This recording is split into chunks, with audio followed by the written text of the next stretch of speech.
Nós não podemos, numa linguagem mais simples, castrar a inventividade, a criatividade. Mas eu acho que uma parte significativa do que nós fazemos pode ajudar muito a não tornar a questão do emprego a próxima tragédia.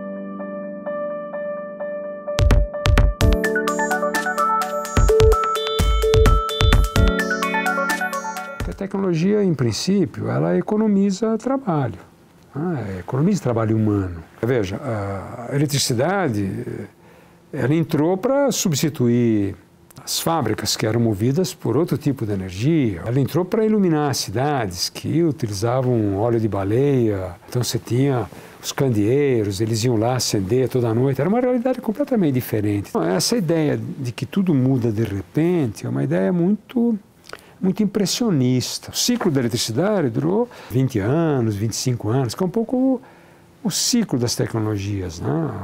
Se a gente pegar assim, desde lá da invenção da escrita, cada vez foi diminuindo mais o tempo dessas novas tecnologias disseminarem para a sociedade. Só que agora está numa velocidade estupenda. A inteligência artificial faz parte das tecnologias digitais, mas ela difere das demais tecnologias digitais porque ela é uma tecnologia de propósito geral. Ela penetra em praticamente todas as partes, todas as áreas da economia, todas as áreas do comércio, da sociedade. Eu acho que a tendência, sem dúvida, inexorável, é de que mais funções mais tarefas de funções vão ser automatizadas, cada vez mais com mais eficiência. Agora, qual é o percentual? Eu acho que isso é ficção. Muitas vezes a imprensa mostra isso.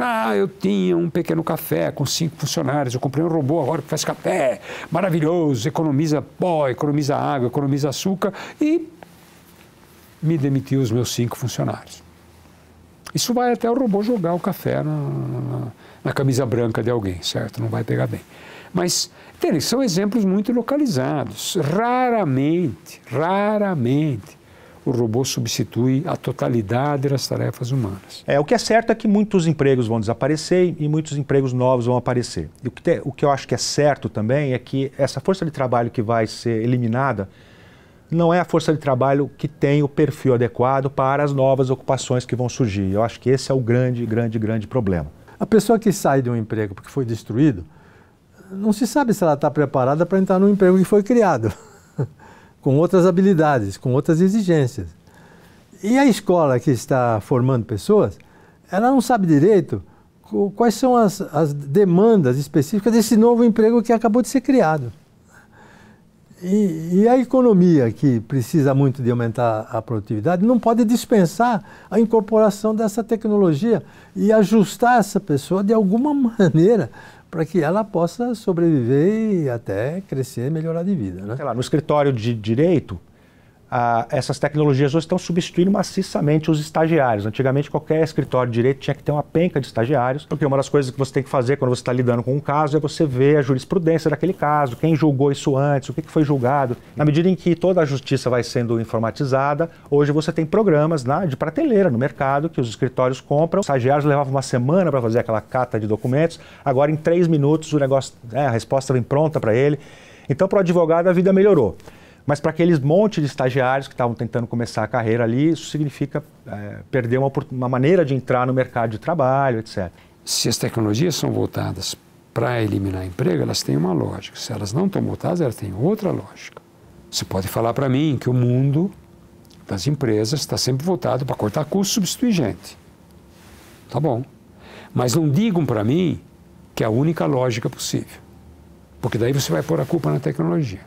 Se você estimula isso hoje, você está sempre achando que o problema é o chat GPT, que o problema são os grandes modelos de linguagem. Claro, sem os grandes modelos de linguagem você não teria essa ameaça, mas está muito ligado à maneira como as pessoas responsáveis utilizam esses modelos. Não estamos mais falando apenas da automação de um trabalho dito mais mecânico. Pelo contrário, além desse trabalho, hoje também se observa a possibilidade de automação de trabalhos ditos até então mais intelectuais, inimagináveis de serem automatizados. E os analistas começaram a se preocupar porque eles, estudando vários países estava surgindo uma regularidade. As tecnologias entravam nesse nicho da classe média e geravam alguns poucos empregos de classe mais alta e muitos empregos de classe mais baixa. O que significa que essas pessoas, elas faziam uma mobilidade social descendente. E quando você faz uma mobilidade social descendente, você espicha a estrutura social, você aumenta a desigualdade. Então, assim, você tem aí perda, por vezes, perda de segurança, perda de renda, perda de status, perda de prestígio, né, de autoestima. Isso tudo causa muito ressentimento social, né? A gente assiste isso acontecendo na Europa, nos Estados Unidos, né? Como essa população ela se torna uma população muito ressentida, né? Porque ela se vê meio que deixada para trás da revolução tecnológica. Então, o que vai acontecer com essas pessoas? Como é que você enfrenta essa questão? Você tem que dar alternativa. Qualificar e requalificar e requalificar e requalificar através de um processo de educação continuada todos os trabalhadores. Isso é uma coisa muito fácil de falar, muito simples de escrever, mas dificílimo de fazer. Poucos países conseguem fazer isso. Nós temos uma população, especialmente a população mais adulta, quanto mais velha, menos escolarizada, e é muito difícil treinar uma força de trabalho mal escolarizada para assumir tarefas que estão ligadas à tecnologia, à internet. Quanto mais digital é um trabalho, a tendência, não é sempre assim, mas existe uma certa tendência de que haverá necessidade do trabalhador, da trabalhadora ter um letramento digital mínimo, então saber entrar na internet, manusear softwares diversos, realizar reuniões virtuais. Então, à medida que a digitalização ela passa a oferecer coisas, quem tem mais acesso e quem tem um acesso mais pleno da internet vai se beneficiar muito mais dela do que quem tem menos acesso, um acesso com uma banda mais pobre e que tem menos recursos educacionais, etc. A classe A, ela tem um acesso, a maioria, se não 100%, acesso é usuário de internet e tem computador em casa. E é uma realidade bem diferente se a gente olhar para a classe D e para a classe E. Os números são significativamente menores. E se a gente olha, né, quem é essa população que compõe a classe D e a classe E? Temos aí, até com dados recentes do IBGE, de que são, né, a população socioeconomicamente mais vulnerável são indígenas, pessoas negras, mulheres. Então, quem consegue se readaptar, quem consegue se requalificar, se qualificar, tem uma vantagem em relação às outras pessoas. Que é um campo ainda muito dominado por homens brancos, de elite. Isso também faz com que essas tecnologias elas tenham sempre esse viés, né, muito...